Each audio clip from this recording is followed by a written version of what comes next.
Affectionately known as Jim Carrey with a PhD, Dr. Danny Brassell has held a variety of titles and worked with leaders from a variety of fields and disciplines, but he's always considered himself first and foremost a teacher.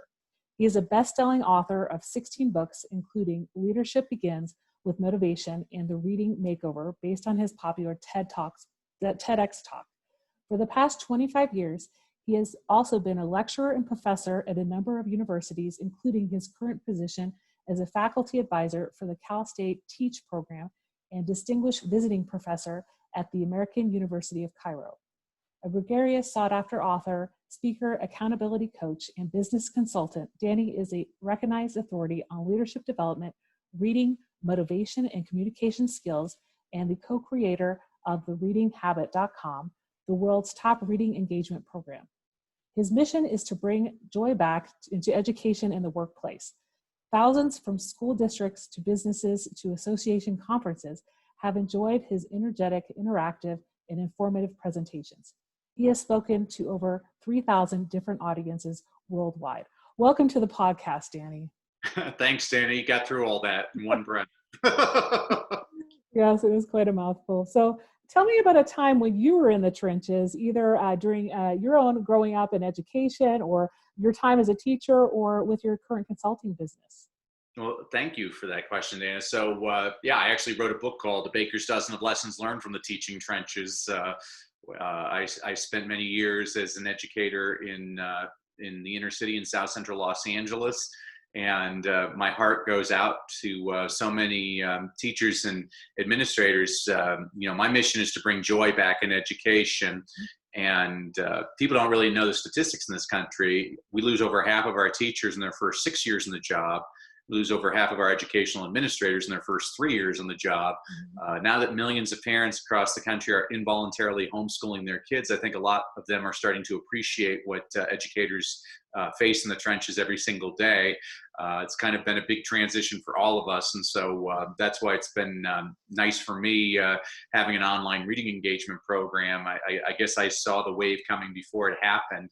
I don't have to physically be at schools anymore to help teachers and principals train the parents on ways to work with kids. I've had zillions of different episodes in the trenches. Some of them I can't say because I call them my tales from the hood, and you have to be from the hood to get those stories. But as a student, what I was sharing, I was speaking to a group of students in India before the pandemic. They were asking me about my education as a child, and one little girl thought she was stupid, which drives me nuts because somebody had to have told her that for her to think that. And I just told her, I'm like, when I was a kid, they always put me in special education, but because I stuttered. And I switched to lots of different schools, and eventually I made it to a school where a teacher, she would sing things to me and I would sing them back. Kind of like in the movie The King's Speech, and I gradually lost my stutter. And I told the little girl, I'm like, so isn't it interesting that many years later, the little boy that they thought was stupid, that couldn't speak, it's paid enormous sums of money to go around the world getting paid to do what? To speak. And that made her smile. I think all of us need those little moments of inspiration every day. Mm-hmm. So did you feel like when you were growing up that you got services that you needed, or was it a particular teacher who maybe brought the best out in you that helped you lead you along the path that led to college and getting a PhD eventually? I've always been blessed, and I have really great parents. They're my role models, and I've always said the parents are our greatest teachers. And so while I went through a lot of great teachers, my best teachers were my parents. And so that's why it's so important to me. I mean, my pastor says it in a great way. He says, parents have the greatest home field advantage in the history of the planet. You could be the worst parent ever, but your kid doesn't know it. To them, you're mom or dad. And I would actually say the same thing for most classroom teachers, is you could be a bad classroom teacher, but to the kids of your class, you're their teacher and you're the most important person in the world. So I've been blessed with lots of wonderful mentors throughout my life. It's really one of the reasons I became a teacher, is I want to be that mentor to a lot of students. There's so much negativity in the world. I wanted to have a lot of fun with my kids and show them that learning can be fun and that anything is possible. My parents always had the same rule for my brother, my sister, and me. They said they didn't care what we did in life, just be the best at whatever you do. And it was a really great lesson. And what did your parents find that you were particularly gifted at in just helping you as you went to college? Did you have like a particular talent that they saw in you that others might not have seen? Well, I've never met a microphone I didn't like. So even from a young age, I like to perform. And so it was kind of funny. I worked in, I always tell people this, that I went to college in Washington, D.C. And so when I was in Washington, I worked for a United States congressman. And I always tell people when I was in high school, one of the jobs I had was to clean toilets at a health club. And if ever given the choice again, I would much rather clean toilets at a health club than ever work on Capitol Hill. Just a lot of nastiness, a lot of the stench is a lot worse from Capitol Hill than from the men's restroom. But I've been blessed. I kind of share that with students. It's just as important to learn what you don't like to do. I wanted to be a journalist, and I was going to be the next Charles Kuralt and go around America and do all these great stories. And instead, one of my editors thought it would be funny to put me on the political beat. And so I had to cover the president at the time during his reelection campaign. And I was writing a lead one day, and I saw the leads that 6 of my colleagues had written. And I'm like, he didn't say anything negative just then. You just made it sound like he said something negative. And I'm like, wow, is this what it's always going to be about? Is all this negativity? And I was offered a job to work for the Chicago Tribune on the city beat for $16,500 a year. And then a friend told me about a teaching position in inner city Los Angeles for $25,000 a year. So I always tell people I became a teacher for the noblest of reasons, for the high pay. But it turned out to be a great fit because as a teacher, you have an audience every single day. And I really love teaching. I didn't like bureaucracy. And that's why eventually I left teaching. It was tough enough as a teacher, but then as an administrator, you think as an administrator, you're going to avoid the bureaucracy. It just triples, and it's really negative. And so now I have the best of everything. I get to play uncle instead of dad. I get to go around, get everybody pumped up, and then I get to leave.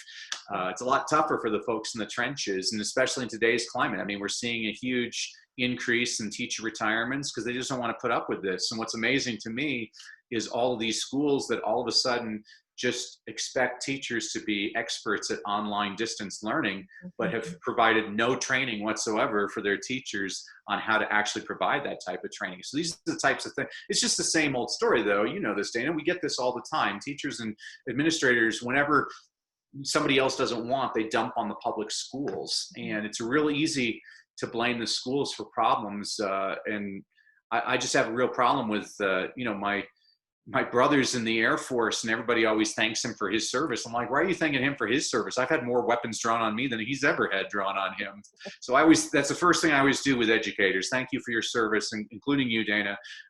We really need to be elevating our good teachers. And I always tell people, if you're not a good teacher, please leave. Kids deserve nothing but the best. But great teachers, we need to do whatever it takes to keep them.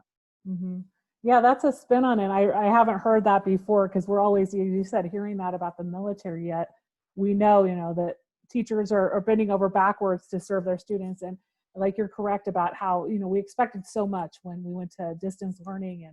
And have you worked with a lot of districts recently over the summer, and how they're managing to maybe roll out a better online distance learning platform and advising them in any way? Yeah, it's actually kind of fascinating to me. I mean, my kids go to the best school district in the state of Colorado, and I've been appalled at their entire educational program. I think it's despicable, and I think it's basically what the district's program is give the kids homework on Monday and send them to Khan Academy online. I'm like, wow, what you've done is you've actually made the argument against public education because your teachers aren't teaching at all. Meanwhile, I'm working with schools in some of the poorest areas in New Jersey and California who have extensive online education where the kids are online every day from 8 to 2. Every single kid's been provided a laptop, which is amazing to me considering I'm in a wealthy district that doesn't have any money, but poor districts have been able to make sure that the kids have laptops, they have Wi-Fi. I mean, but I actually think that this was a tremendous blessing. I always look at the positives in things. And when this happened, I told my wife, I'm like, you have no idea what's about to happen. And she's like, what do you mean? I'm like, well, there's going to be millions of kids that don't have Wi-Fi, that don't have computers, that don't have a parent at home to help them because the parents are at work. And I'm like, and here's the dirty secret that you're never going to hear a politician talk about. Most of those kids are going to school so they can eat, because that's where they get breakfast and lunch. And I hope that people look at the lesson to be taught here. They're trying to figure out, where can we save money for schools? I have the answer. If you got rid of standardized testing, you'd save almost $5 billion, and you could reinvest that money into school counselors, PE, music, art, field trips. I swear, Dana, all they do is they figure out what kids like, and then they eliminate it from the public school curriculum. There's no relationship between how you do on standardized tests and how you're going to perform in life. And I think there's a huge over-reliance on that. So again, I see tremendous opportunities right now. The great thing, what I love now is with my online reading engagement program, is there could be a poor kid up in northern Alberta who like is a farm boy, might not even have shoes, but if that kid has a laptop and an internet connection, he has the exact same access as the head of Google. I mean, the whole world just got a lot smaller, and there's a great opportunity for us. Why as a teacher, why have a bad teacher when you could have a great online teacher that's communicating to thousands of kids instead of just 30? There's all kinds of opportunities here, and I get very excited about it. People look at the negatives, I look at the positives. Yeah, and I think it is a great time to just reinvent education. Whether or not it's something we have to do because we're stopping the spread of the virus, or it's just a way that the districts are looking more into expanding their online curriculum because they're doing the hybrid option, or they're deciding to supplement the in-building. Some of the students are in building where I'm at, and then there's kids that chose a virtual curriculum. But like as you said, yes, students from around the world are able to learn more and have access to those teachers that they might not have had access to earlier. And can you tell a little bit about your reading program and kind of the kids that you target in that program, and how much success that you've had with different maybe populations in different areas of the world with that program? Thank you for that, Dana. Yeah, so even though I was making a lot of money as a public school teacher, I decided to take a tutoring job after school for the fun of it. And while I taught in the daytime in the inner city, I tutored in a very affluent area in Los Angeles. And working one-on-one with kids, I learned, wow, this is interesting. It's different than working with 30 kids. I'm like, wow, with 30 kids, you'd know this because you're a teacher. That means there's 30 totally different motivational and learning styles in that classroom. And working one-on-one and giving that kid individualized attention taught me, hey, the real way to make an impact with kids is to get their parents working with them. And so the question I always ask schools is, what good is it teaching kids how to read if they never want to read? Mm-hmm. I teach kids why to read. I've never had to tell a kid, go watch TV. I've never had to tell a kid, go play a video game. And I never want to have to tell a kid, go read a book. I want them to do it because they choose to do it on their own. And so I developed a program, thereadinghabit.com, which in just over 2 months, 67 days, I guarantee we can get your kid to read more, read better, and love reading. And it's not rocket science. I mean, there's two numbers involved here.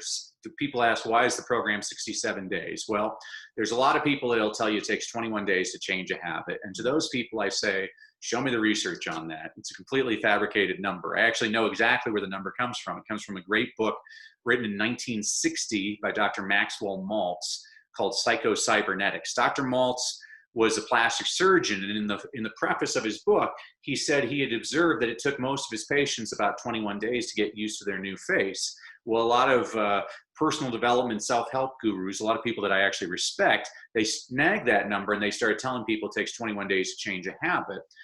And that's completely irresponsible, because researchers at the University of London in 2009 did a habit formation study, and they found it took anywhere from 18 to 254 days to change a habit, and the average was 66 days. Well, I don't like the number 66, so I threw in another day. So we made it 67. And it depended on the type of habit you were trying to change. So if you were trying to drink a glass of water before breakfast, that might take 18 days.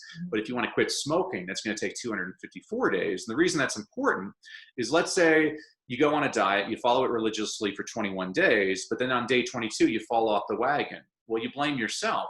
That's irresponsible, because research shows it takes 3 times longer than that to really establish a habit. The other number that is really of concern to me, which I'm always emphasizing to the parents, is 20 minutes a day. So they've done research studies to look at students' success rates around the world, and they try to figure out what helps students succeed. And so they found one indicator that was present everywhere around the world, and it was the number of minutes spent reading outside of school. So they looked at the low kids, the average kids, and the high kids. The low kids average less than a minute a day of reading at home. That's not surprising. That's why they're at the bottom of the class. That's the 20th percentile. But then you look at the 70th percentile, the C students, the average kids. How much time do they spend reading outside of school? 9.6 minutes a day. So when I'm doing a parent training, this is when the first hand usually raises, and the parent's like, wait a sec, are you saying if I can get my kid to read for 10 minutes a day, I can take him from an F to a C? I'm like, that's exactly what I'm telling you. Research is actually quite conclusive on this. But then the kids at the top of the class, the 90th percentile, how much time do they spend reading outside of school? Is it 3 hours a day? No. Is it 1 hour a day? No. It was just over 20 minutes a day. The entire purpose of my program is to train parents every single day a new tip on how to get their kid reading for 20 minutes a day at home. And it doesn't have to be consecutive. There's all kinds of different ways we can get kids reading. So one of the quick wins I give to parents, I'm like, I have a feeling TV is here to stay. Why don't you turn on the closed captioning on your TV? And people are like, well, wait a second, the show's in English and the subtitles are in English. What good does that do? I'm like, that's a fair point. Let me make a point. How many of you have ever watched a show with subtitles and not looked at the subtitles? It's very difficult to do. Your brain is directed towards that text. Where did I get this idea? 2 places. A friend of mine taught first grade, and one of his best readers ever was deaf.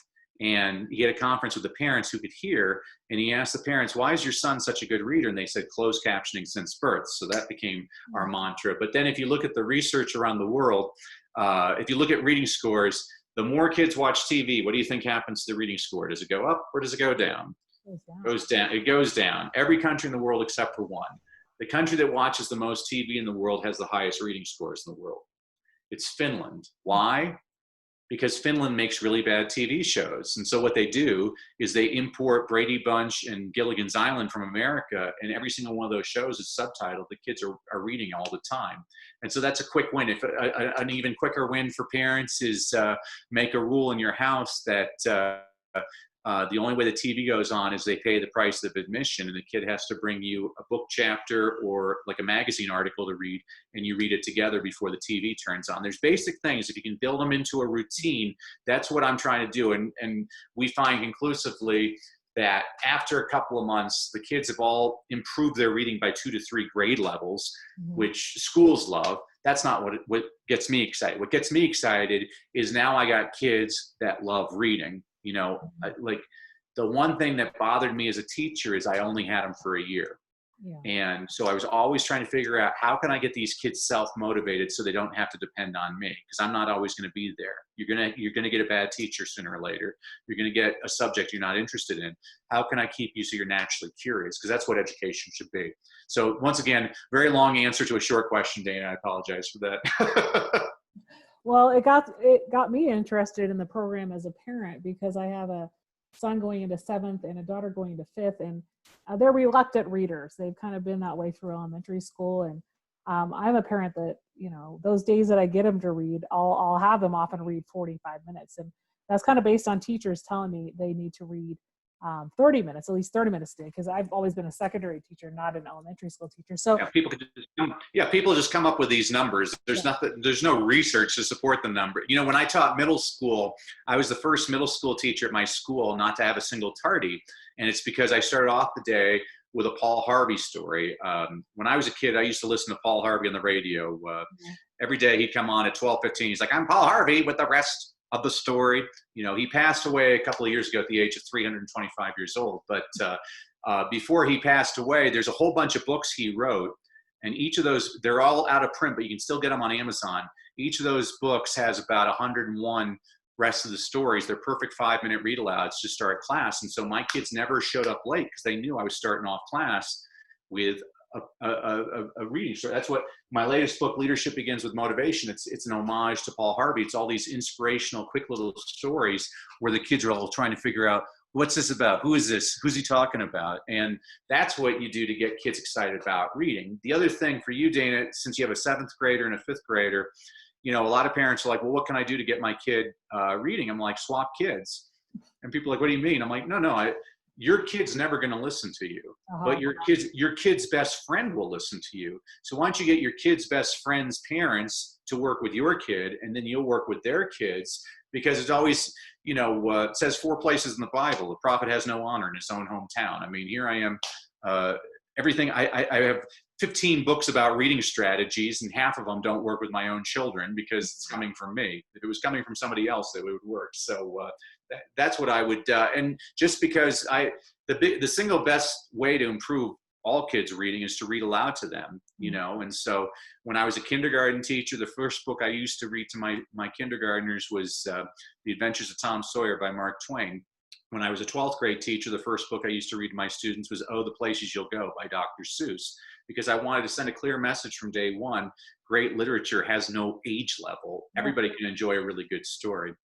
Yeah, it's interesting how you kind of flip that there with the grade level. And, I know from, when my kids were babies, to read to them and read aloud. And I have a son going into kindergarten now as well. And he has his bedtime. Well, you're breeding like crazy, Dana. Good. We need educators to continue breeding. I appreciate that. Well, and he likes the bedtime story, but would you say there's a certain age at which, you can kind of phase out that bedtime story or the read aloud, or it's even teenagers would like that? They, especially teenagers, love it because they always act cool, but they like it, and they really like. That's why I like the Paul Harvey stories. Always come. I mean, I was telling a story. I was doing an interview with just before I was with you. I was doing an interview with live television in Nepal. It was a whole school system, and so I was telling the kids about. This is a very cool story about there's this ultra marathon between Melbourne, Australia and Sydney, Australia. It's 550 miles. It takes a week. And the first time they ever ran the marathon was in 1983. And so all the world's finest ultramarathoners showed up at the starting line. Well, then also at the starting line was this 61-year-old Australian farmer named Cliff Young, who showed up in his overalls with galoshes over his boots. And everybody's like, what's this guy doing here? And they fired the gun and all the runners took off. And as expected, Cliff Young was in last place immediately. But a funny thing happened. That night when all the other runners went to bed on the sides of the road, Cliff Young kept on running because nobody told him you could stop. Mm-hmm. And on the second night, nobody told him he could stop. So he would run throughout the night. And by day 5, not only did Cliff Young win the first ultramarathon, but he won by over 10 hours over second place. Wow. And then he felt really bad about winning the $10,000. And so he gave all the money to all the other competitors. And he's like a national hero. And I'm like, gosh, isn't it amazing what you can do when you don't realize what you're supposed to do? And the kids all like that story. But those are the types of stories you need to, if you really want to get your kids excited. I mean, kindergartner, I'm definitely going to read to them. But even, I have a 16-year-old, a 15-year-old, and 11-year-old, and I have 3 different books I'm reading. So my youngest, I'm reading The Adventures of Huckleberry Finn. My middle one, my youngest is my youngest daughter. My middle one's my son, so we're reading Michael Crichton's The Great Train Robbery. And then my oldest daughter, we're reading Jules Verne Around the World in 80 Days. And so we just made it into a daily habit. My kids actually don't realize you can go to bed without reading a book. So it's all about creating the habit. Yeah, and I think that's something I need to take back up because I did stop reading to my older kids a couple of years ago because they felt like they'd kind of outgrown that bedtime story. But I think sometimes those stories that they're reading, the grade appropriate stories can also be shared, with the family members, or you can be reading together maybe a book that they're discussing at school. as well, or maybe something that isn't on the curriculum, but you would like them to read. So yeah, there's a great podcast right now by Mike Rowe, the guy that used to host the show Dirty Jobs. mhm. He's got a great podcast called The Way I Heard It, which he also made into a book, and it's an homage to Paul Harvey stories. That what's he called? Um, um, I can't remember what he says. It's like great stories for the short attention span. And so that's basically what I did with my book too. Leadership Begins with Motivation. Was I wanted to show different tales of people around the world that have overcome odds, or companies. And again, kids always listen to it because they're like, huh, what's this going to be about? And they're always trying to guess what company you're talking about. So that's how you get your kids excited about you reading to them all the time. Yeah, no, I think that's great to tell parents. And also, what would you advise those parents that are now working with their kids side by side? And, the districts, probably worked on a more robust online curriculum than the emergency pandemic teaching that they did in the spring. But a lot of these parents are still going to be feeling overwhelmed and, helping with that schoolwork. What would you advise them in this time when many schools are choosing to start the school year remotely? Well, I wanted to reward all of your listeners, Dana. So if all of them go to freereadingtraining.com, for all of your listeners, I'm going to give all of them a complimentary copy of my book, Read, Lead, and Succeed. It's a book I wrote it for a principal who didn't know how to engage his faculty. So I said, okay, I'll write you a book. And so every week I give you a concept, an inspirational quote, an inspirational story, a book recommendation on a book you should read, but you're probably too lazy because you're an adult. So I also give you a children's picture book recommendation that demonstrates the same concept to get them excited about reading. I'm also going to throw in a couple of digital trainings, which are highlights of the types of things I train people in my online reading engagement program. Because again, the most important thing I really believe that parents can be doing right now is to keep their kids excited about learning. And the way you do that is you make them readers, reading for information, reading for entertainment. That's how you get kids to do well. Reading is the basis of everything. NWEA just did a study. They showed that their preliminary data is showing that kids that have missed all this school during the pandemic are already 30% behind where they would have been if they were actually in school during this time. Mm-hmm. So we're already seeing it. And we still don't even know what's going to happen in this school year. And so it makes it even more critical. And so I don't like to, I've worked with parents that don't even know how to read themselves. I'm like, you don't have to know how to read to get your kid to be a reader. Mm-hmm. Just the act of you looking like you're reading, or if you're telling a story to the kids, that's going to actually help your kids. So again, those 20 minutes a day, if we can get I feel like I'm Sally Struthers, like 20 minutes a day, the time it takes to drink a cup of coffee, you can save your child's life. Yeah, but I really do believe that is get those kids reading for 20 minutes and then talk with your children. I see too many parents that talk to their children instead of with their children. And so talking about current events, there's all kinds of opportunities. I was a history teacher for a while, and I love history. The first thing I teach people when I teach history is history books are usually written by the winners. Mm-hmm. Every event in history has multiple points of view. I'm like, in my classroom, we're gonna learn how to consider different points of view. I'm here to teach you not what to think, but how to think. This is why I was watching a horrible show on TV the other night called The News, and it put me in a really bad. I had a bad attitude the rest of the day because I'm like, oh, all these people are just yelling all the time and they're not solving anything. If there's one thing I try to teach all my kids is we need to learn how to be able to disagree with one another without being disagreeable to one another. The world needs a lot more kindness and a lot less shouting. And people are all dug in right now, and it doesn't serve anybody. And so I think parents should be having discussions, encouraging their kids to think. Not to think like them, but to actually use their brain. I was blessed. My parents always just encouraged us to think and question things. And why is probably the best question you'll ever learn to ask is why. Why is it this way? That's how progress is made, is when we're asked why we do it that way.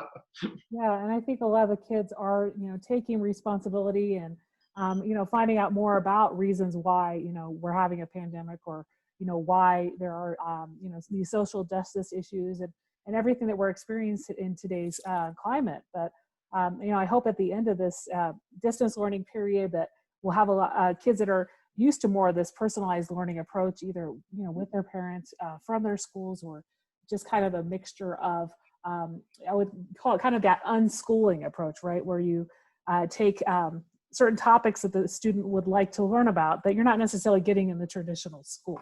Mm-hmm. I completely agree. It's a great approach. Again, there's a lot of people who say, oh, the glass is half empty. Some say it's half full. I'm like, it's overflowing as far as I'm concerned. There's all kinds of opportunities around us all the time. Just are you opening up your eyes and ears to all those possibilities? I think this may have been the greatest thing ever to happen to the education system, is that we have an education system based on the Russian farming calendar from the 1840s. I mean, why do the kids have summers off? We don't farm. Most of us aren't farmers. I mean, maybe 3 of your listeners are farmers. I highly doubt it. But I mean, wait a sec. Why can't we? And the reason is because, so the NWEA research that they did with the slide, it was very similar to what we find in the summer. Is you got a lot of kids that are here in May, but by the time they get back to school in September, they're back here. Mm-hmm. So we just wasted a whole bunch of time, and now this kid has to play catch up, and it's just wasted time. And people say time is money. I'm like, no, it's not. You can make more money. You can't make more time. Time is precious. And so I've seen a lot of people that have wasted their pandemic. I wrote a book during my pandemic. I've been working out during my pandemic. I better come out of this pandemic better than I went into it. Just drinking beer, watching the news ain't going to help anybody. No, and I think a lot of educators have taken that opportunity to better ourselves, right? To learn mm-hmm. more. And I got my doctorate approved at the beginning of the shutdown. Hey, congratulations. That's fantastic. Good.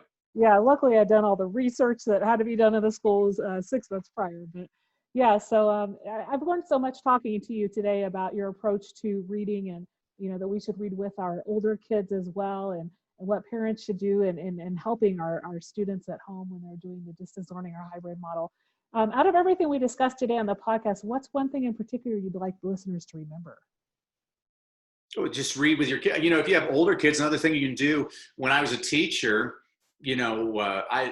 I got this idea from watching Little House on the Prairie on TVs. Whenever I watch that show, I'm like, wow, they're in one small schoolroom and the kids are different sizes.